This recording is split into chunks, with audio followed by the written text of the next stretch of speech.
Hello, welcome everyone.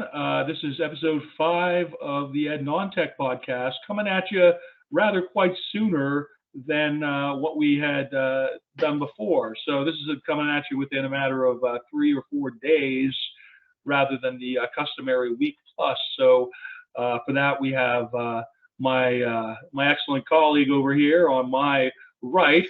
I'm Matt Stranick. You may or may not know this already. And my colleague on the right, aforementioned, is Dr. Doug Reed. Excellent.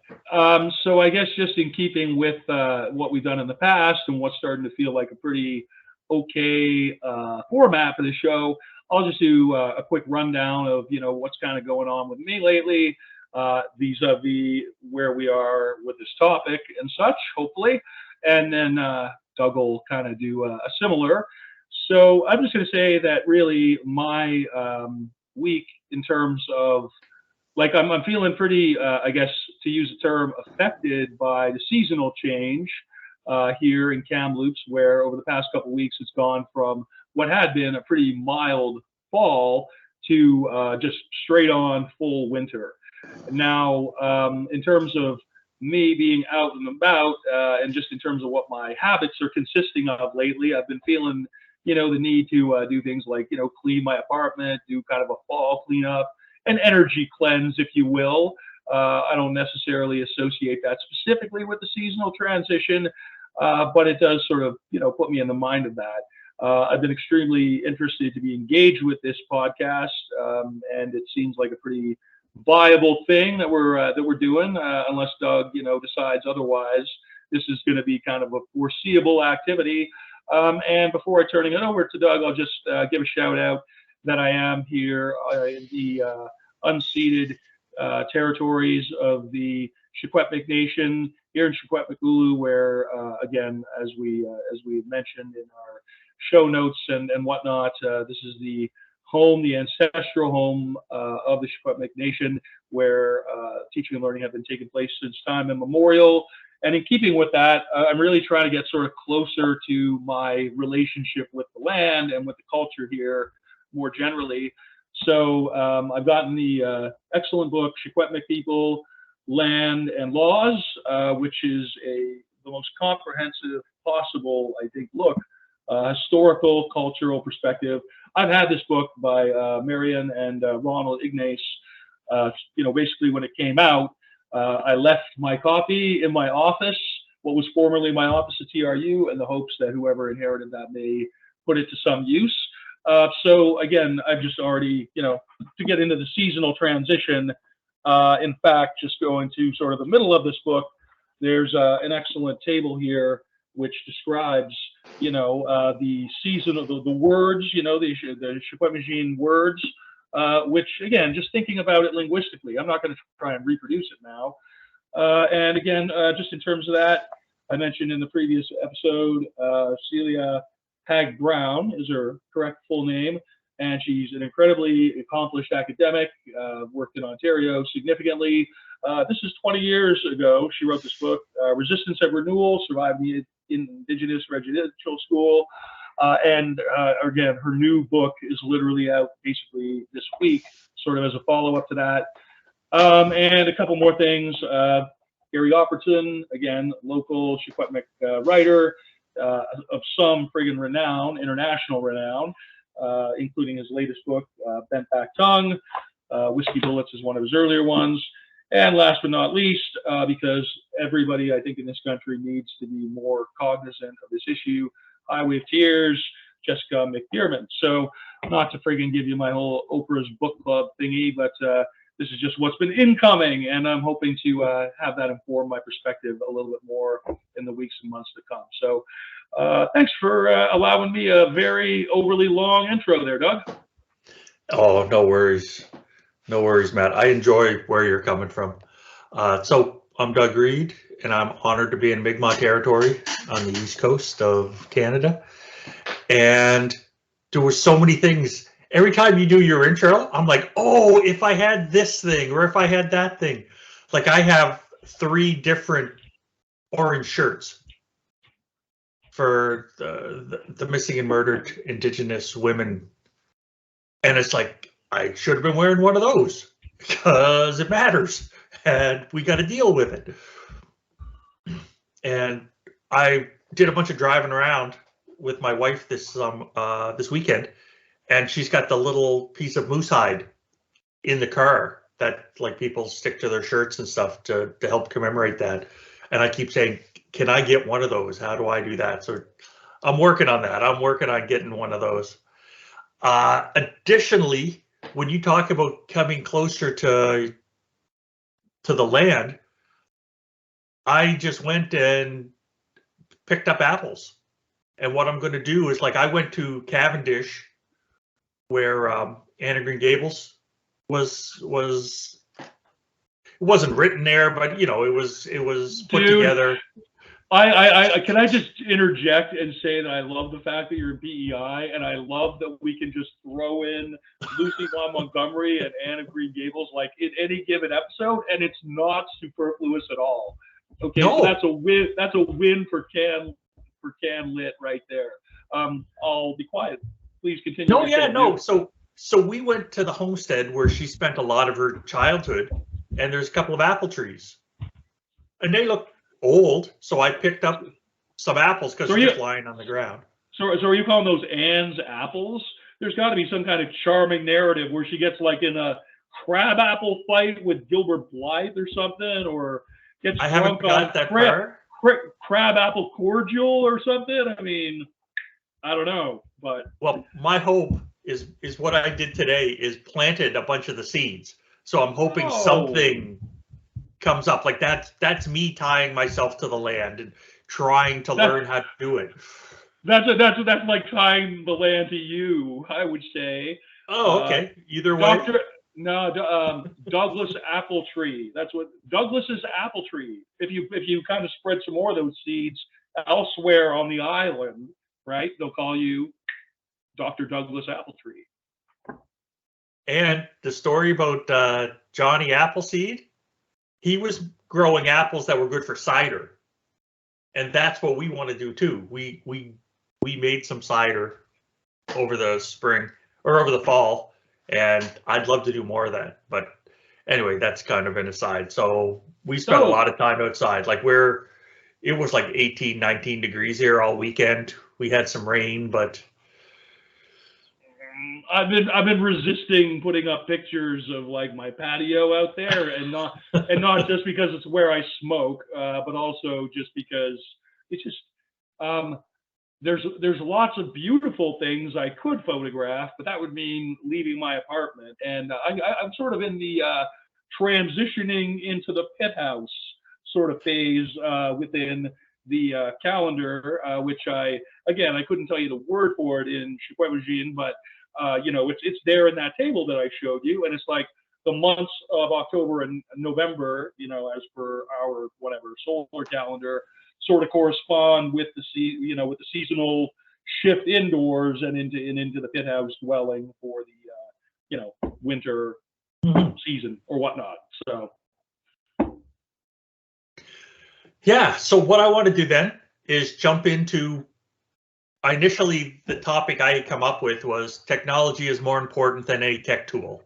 which is awesome. That's a great topic. Let's go with that is. because I've made show notes to that effect. Unless you're changing them up now. Nope. I was thinking maybe the title might need to change. I just read this fantastic article by Louise Drum from 2019, and she just says pedagogy before technology. And I just thought it was sweeter. Pedagogy before technology. You know what? I've actually got the notes up in edit mode right now because I've actually gotten slightly ahead, I think, as I was telling you before we started recording. So I'm just going to scroll down here and I'm going to the head of the Doug's notes section. So yeah, pedagogy before technology. Now you may recall specifically requested that I come up with sort of a correspondence between some kind of musical song.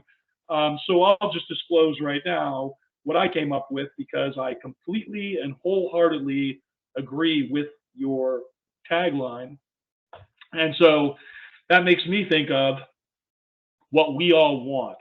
That's going to be the name of the post because that's what we what we all want. So that to me is what we all should be aspiring to, whether or not you are directly an educator or not, and if that were guiding some of the more policy or administrative or procurement decisions. I mean, who knows if that was the underlying, Occam's razor, right? If that was the simplest possible truth to guide those other tertiary kind of supporting elements, I think we'd be much further along than we are. So not to jump too far, into it, because I want to really hear what was going through your thinking as you were coming up with it. But the Musical Association there's this really awesome post-punk band from Britain through, I think they're Northern England, but I might be wrong. Anyway, Gang of Four, 1977 to 1983 thereabouts, and they got a song off one of the records, and it's called "What We All Want." My friends in New Brunswick in the all ages punk scene, who were a few years older than us, covered it. They were a two-piece band called Catch 23, and they did this friggin' wicked synth and guitar. And anyways, so what we all want, pedagogy before technology. Right on. I love the way your brain works to tie all that together. I wish it were different sometimes, man. Instead of, anything, like practical, this is kind of where my mind goes, just trying to build associations between things that are maybe kind of on the face of it quite apart from each other. But enough blathering about rhetorics and pop culture. There's room for that in the show notes, to be sure. So I guess, Doug, again, apart from the fact that it is extremely important, what would you say, from your standpoint, really led this to you now? I spent too much of my life, or too much of my professional life, having people say, "Oh, look at this new thing," whatever the thing happened to be. It could have been the internet. I remember the internet being the thing. I remember using Excel in grade 5 classrooms. I remember whiteboards. I remember email. These were all things that happened when I was teaching in K-12. That's when all of this stuff happened. And then it's just continued. Like, I was the first person to publish using iPods in education, right? I was one of the... Sorry, publish using iPods? iPods in education. I got a research grant, and we studied how we could use iPods in a grade 5 class. Okay, the audio element as opposed to iPads, which would be more, the... Am I getting that correctly? I would like to be aware. Yep. Okay. Without taking you too far off your stride, again, this is one of those things where every time you mention one of these projects or something, I'm just like, do tell. I am going to ask you to do tell, in as much as, did it come to fruition in terms of a physical demo, obtaining these devices, testing it and whatnot? Did you go that far with it, or? We had 30 of the video. It was generation 5, the first one with video, not just like the screen with the cruddy text. I friggin' would like to say I miss the iPad. I miss the iPod Nano. The you The little, know there yeah, was it was like when I was just running, like when I was running all the time, doing half marathons and stuff. Like yep, that was my savior. Just pin it to my clothing, and it's like if I was ever to get back into that, having a podcast or something like it's the least cumbersome thing in the world. And I don't want to just, yeah, I mean, with Bluetooth now, I suppose I could just, put the phone on my hip or whatever. But um, I miss that, and there was always supposed to be this 4 GB version as opposed to 2 GB version. And it's just like, yep, I can download all my files, all of them onto that, no problem. But again, now that they don't do files anymore, you got to subscribe to their streaming thing. If they had that same frigging interface for even with a streaming thing, I would buy them and I would give them out as presents. Anyway, that's my completely offside rant about what you no, were talking about, Doug. So yeah. So what we did is I had a fantastic partner, and she's a full professor now back in Australia. And her husband was the person in the research study with us, and he had the classroom, and it was awesome. He was so amazing. It was so cool to see. And one of the things he did was he just put lessons. He did audio recordings of the lessons and let the kids, like, we were doing math with audio. So he would explain the word problem, and the kids would go back and listen over and over and over and over. And they, in class, the kid doesn't want to say, "Oh, can you say that again? I didn't understand." Like, some of the kids have that embarrassment. So instead, yeah. it's on audio, and the kids would listen 8, 9, 10 times.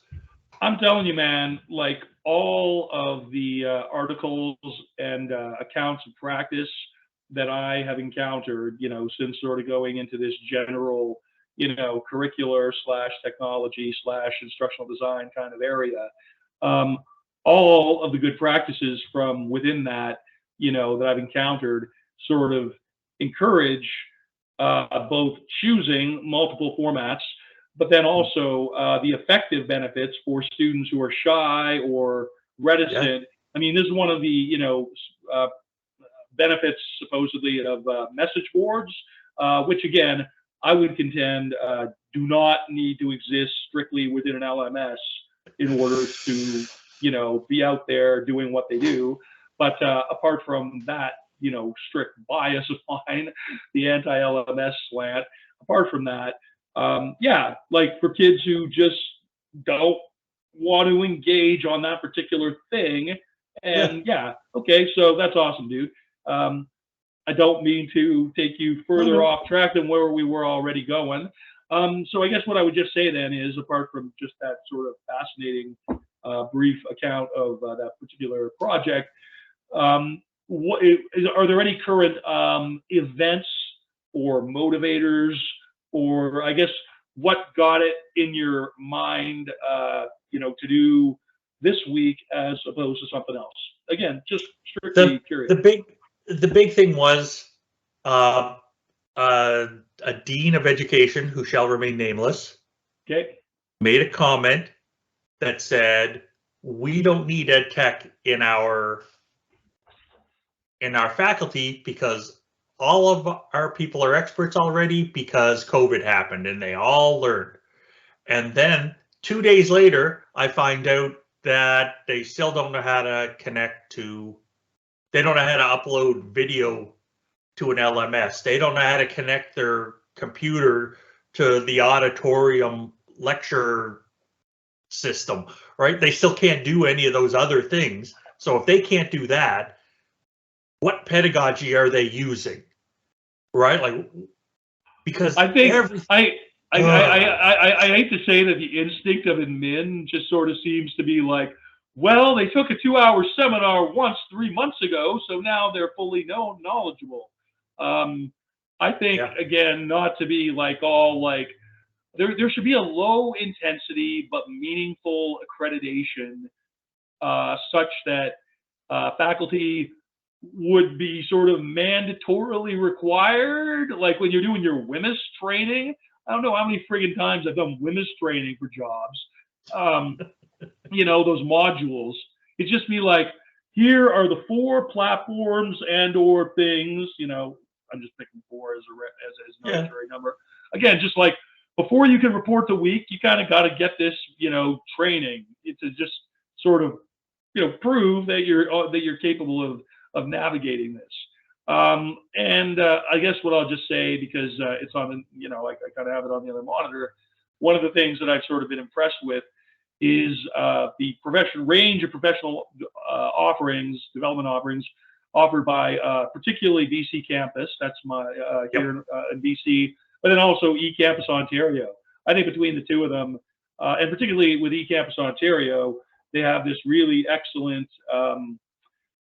teacher technology education, thing, which I'll put the link for it in the notes. It's OER. It's friggin', if we just hypothetically, you or I wanted to take it and change it, we could to suit the local setting or whatnot. I think this is the kind of thing where there's good stuff out there, and I'm happy to sort of speak to some good stuff. So again, just throwing it back over to you. Your comments kind of made my mind go towards those resources. And for people that don't know, OER is Open Educational Resource. Right, quite right. Thanks, dude. That's for what, listener number 11? Let's hope. Maybe listener number 11, maybe listener number 12, or maybe it's like listener from 6 months from now. Okay, yes, as long as we help. We're trying to facilitate discourse of a variety in a very didactic and one-sided way, but nevertheless, we got an email.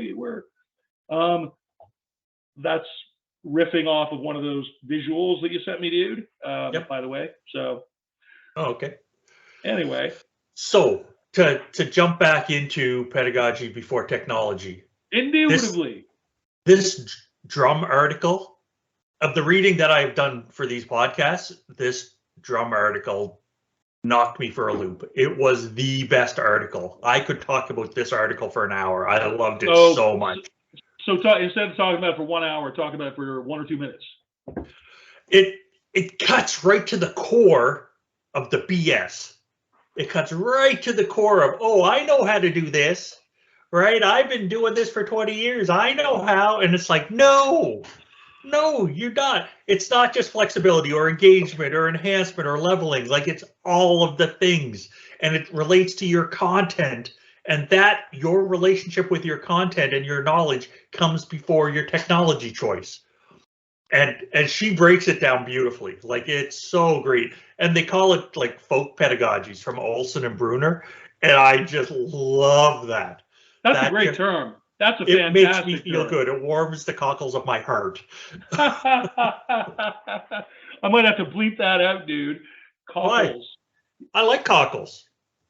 Cockle-doodle-doo, my dude. I'm just making. I was thinking cockles and mussels. I'm just making cheap riffery because that's where my mind goes. I always look for the most friggin' base, crude, crass. That's my cutting to the bone. For sure. You see what I did there? Cutting to the bone. I get it. I said bone. Sorry, viewer number 7. We may have lost a couple people there. Oh, dude, you are putting so much effort into keeping this serious, and I'm just like, you're the one doing all the technical work in behind, so I'm calling it a wash. You said behind. Okay. So keeping it going though. I mean, again, so going from this, going through, this folk pedagogy concept, which I predict we're going to be talking about a lot more as the time go by. So then, can you see sort of how that would inform, from a practical level, how such training or such other kinds of remedies might be undertaken to address the gap in knowledge and skill which you have identified? I'm going to address the gap 2 more times first, and then Okay. I'm going to get there. Okay. So Shroom et al., that next link, they concluded that mere exposure to technology confers no particular educational benefits. And it's like, well, duh. Right? I used to have a picture of a kid with a textbook on their head, tied to their head, and it's like they're going to learn by osmosis. Right? Was the textbook wrapped in tinfoil by chance? Or? Yeah, basically. But it's like, oh yeah, go. It's like the poor students that like computer games and then get told, oh, you should go do computer things at post-secondary. It's like, oh, you're missing the point. That's not what it is. And then we got Kohler et al. There's a whole bunch of them. And they talk about there has to be connections in the teacher's brain between content pedagogy and how the technology interacts. Right? Without that, you can't have effective teaching. What you've got is a mess. So I guess what you would say then is, in other perhaps terms, or to riff on it a bit, is that there needs to be significant deep learning such that the use of the technology, ideally purposeful, but the actual implementation of it should be learned or supported to the point when it is not a concern of the educator. Is that like it's learned deeply enough where those things are sort of second nature, if you will? I mean, that's kind of the ideal thing, isn't it? So again, to take it a bit further in terms of the ed non-tech, maybe that means not necessarily going with state of the art right away. Maybe it means perhaps, reducing, the tech necessity or perceived necessity of your delivery. And I think there are really good frameworks there, such as UDL and others, where if you're doing this properly, designing for all learners, including those who need, sort of quote unquote differentiation or special accommodation or whatnot, can really, if you design it for everybody, and this is something you were speaking to before in the last episode, Doug, if you're designing with the so-called alternative learner in mind, you're really designing really for everybody, which isn't necessarily you were necessarily speaking to UDL, but it does kind of put us back in the mentality of if you're thinking about what you want students to be able to do rather than the specific tech implementation that needs to happen, you're going about it the right way, actually, in my opinion. Doug, does that sound about where you're kind of thinking? It does. Yeah. Okay. When you tied that into last time, it's only the special kids, whoever the special kid, the ones that don't fit, get the additional design or get the additional material. And that's, why don't we design for everybody? I love UDL. UDL's Universal Design for Learning, and that came out of architecture. So there's I love jumping across disciplines.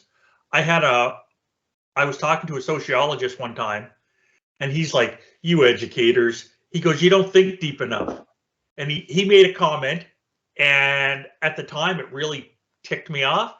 And did you ring his bell? I did not. Did you have physical or rhetorical fisticuffs with him? Did you after about a minute I realized he was right. And then I had to back out of the conversation because he made a comment. I don't know, man. Paulo Freire and the pedagogy of the oppressed, at very, very friggin' minimum, have some things to say. Dewey, the original friggin' social constructivist from almost 100 years ago, has some things to say. I don't know, man. I'm having some bad idioms and bad imagery going through my mind right now, so I'll just turn it back over to you. So here's the comment. I was in this conversation, and the guy was talking about educators, and he said, "You educators," he goes, "social constructivism." It's like, oh, so people learn from talking to each other. No shit. It's like, that's where sociologists start the thinking, and so many educators are done there. Yep, that's what it is. We're done. And it's like, no, now we have to go deeper. And that's what hasn't happened with pedagogy in relation to technology. We've done a couple of little teeny dives in, but we haven't developed. So you're saying The that more there's critical a lack of coherent practice generally across the field, a lack of particularly deep research generally, Yeah. or meaningful research. Okay. I think we stopped. I think we stopped 25 years ago. I think a couple of people are doing, there's little pockets of stuff, but it hasn't immersed itself across the discipline. And there's a few teachers in the world, and we just haven't got there. And Well, we keep doing the same thing that we used to do. And it's like, no, this technology allows us to do more. We have to come up with new ways to encapsulate it in our minds and envision it and do it. And that hasn't happened yet. And I'm keeping on top of the literature, and I'm not seeing where it happens. dude, if I may propose a future episode, I would actually be curious just for my own sort of, we could almost do like a state of the field ed tech, except, you know, and we'll do the same normal thing where it's like, you're going to do your notes, you'll kind of come up with your version of it, and I'll kind of add some things to it or come up with my own version of it. We may even have two competing state of the field right now, because I mean, I personally, you know, I've sort of, I don't know. I'd be interested to check have a reason, a tangible reason to check like the latest EDUCAUSE stuff, including the Horizon reports. You know, I don't know whether I like the Horizon reports particularly or not. Do you know what I mean? Those publications. Oh yeah. They're definitely a thing. I don't know, man. This is interesting. I'm just going to put a question mark on what you just described, because personally, it rings true anecdotally. But then it comes up, now that I think about it, you know, I haven't necessarily hit the, you know, literature, or I was used to having Twitter deliver me some things sometimes. Is there a Twitter exodus going on? There is, isn't there? We talked about this last time. Okay. Yeah. I'm on Mastodon now too. So. Oh, yes. Okay, never mind.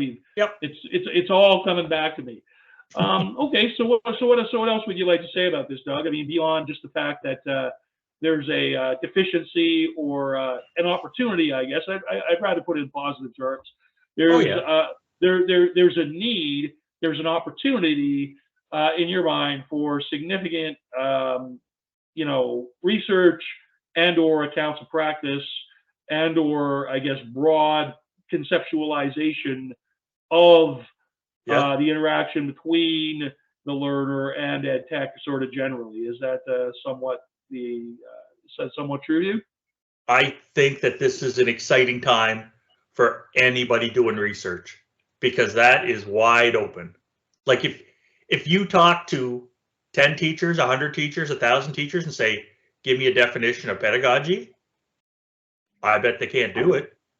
I bet you're going to get a variety of what are you talking about? Man, I would say that we in higher ed particularly have a tendency to sort of, you know, we onboard subject matter experts, you know, in whatever field, and some of them, you know, did grad teaching, some of them didn't, you know, some of them increasingly come from countries outside of Canada, where, I mean, pedagogy is completely different than we would conceive of it.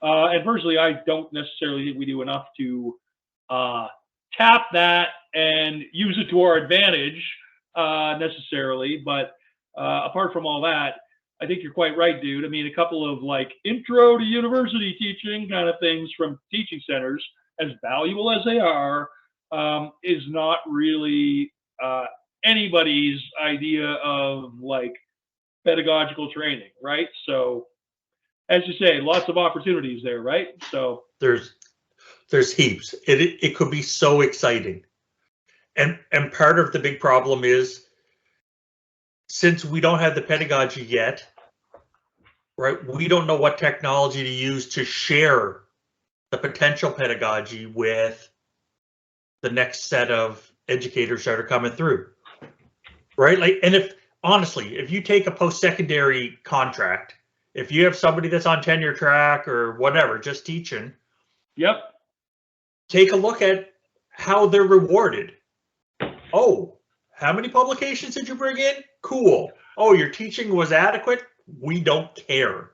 Oh, your committee work happened? Oh, nobody cares, right? It's how much cash did you bring in, or how many A-level research journals you sent stuff to. High impact, I guess, not A-level, Or how many clicks you got on a thing, if you're talking about, the ed tech world. Not to cast aspirations against folks who do succeed in those areas, because there are some people who are really, geared into that line of scholarship and practice. It would be nice, I think, if the model for success in higher ed was more broadly inclusive and, in keeping with more worldviews, perspectives, and approaches beyond, the sort of typical kind of 3 or 4 things that, are 3 or 4. Like I've counted them, like the typical academic outputs as such. I mean, my experiences have been like, it's extremely conservative, and it's against your benefit to attempt innovation. That's my lived experience, I'll just say, but you may have found it different. It's really like, if anybody's like in there to just get their career and job, and that's the primary intention, you're right. It can be clear what the steps are, and even, what the outputs for that are.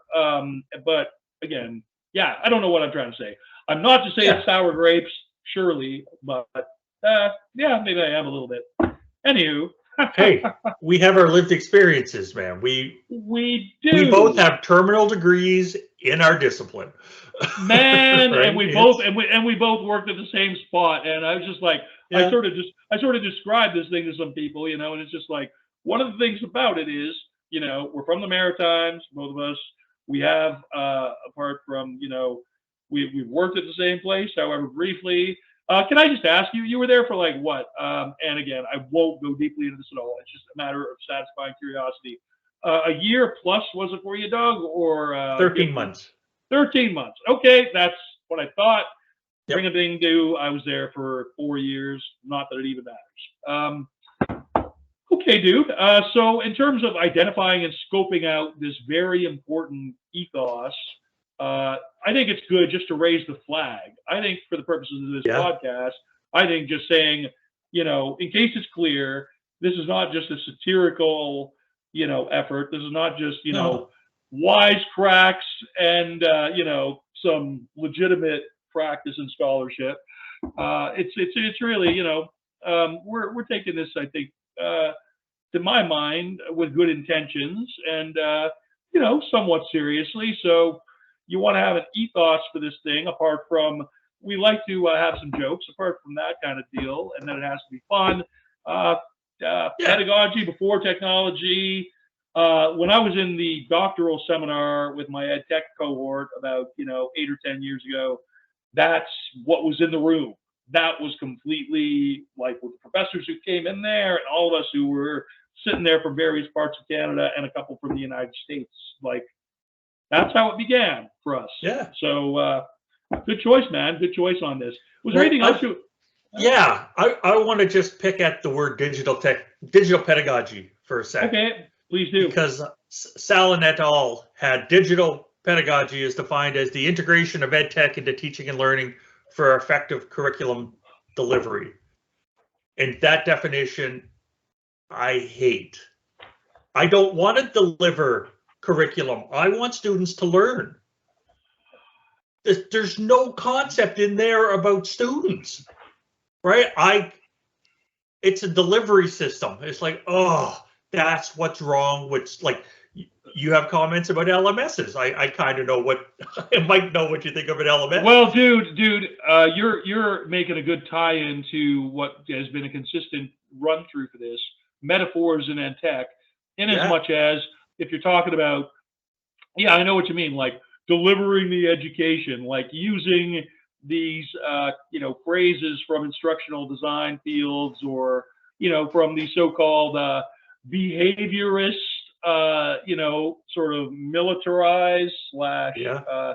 because instructional systems design, I mean, that, came to prominent use, a lot of it, ADDIE, and whatnot, Yep. ADDIE came to use, largely through adaptation and promulgation.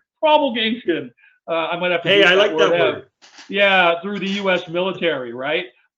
So again, if you're talking about semantics, if you're talking about like sort of hidden or unintended violence, even that Mhm. gets carried through here, rhetorical positioning is important, I think, and Oh, just yeah. this, sort of casual like delivery, like, yeah, right off the assembly line with the 1911 Ford Jalopy or whatnot.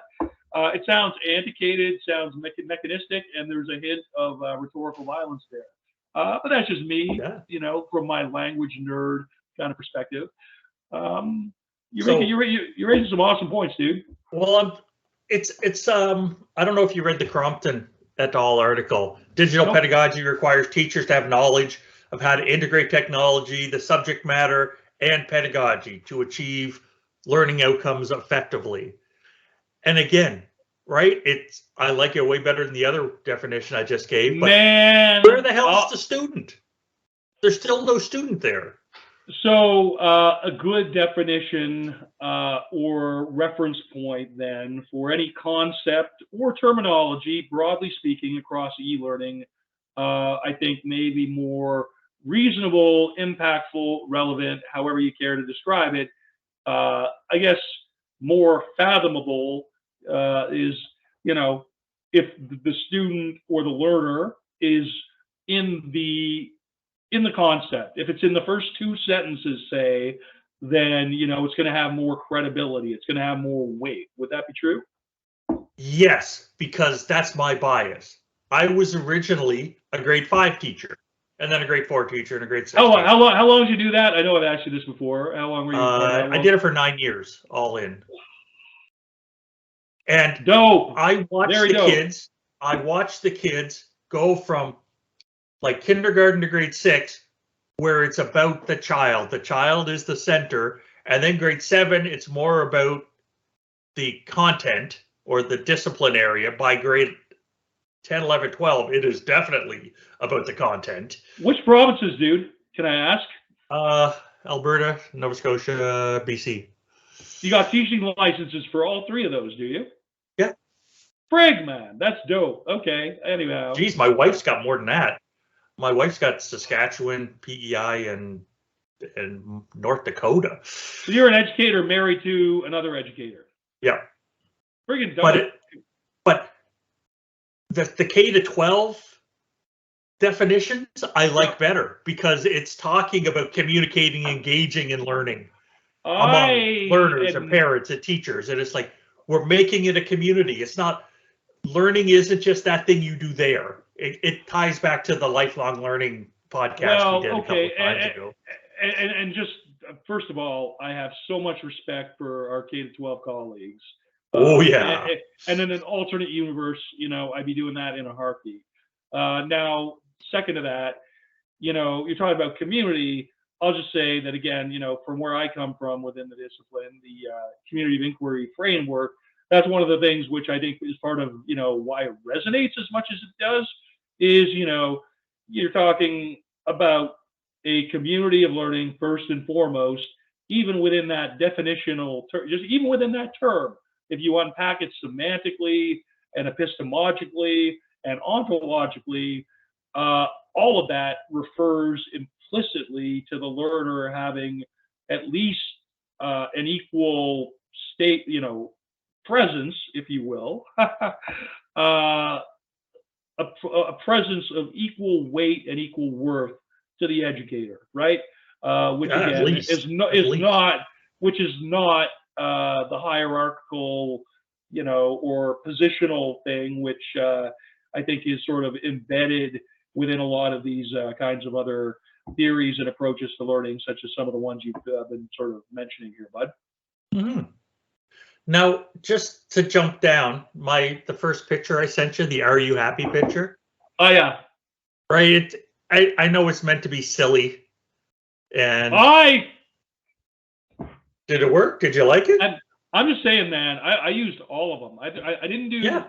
Oh hey. Since we're I think winding down now.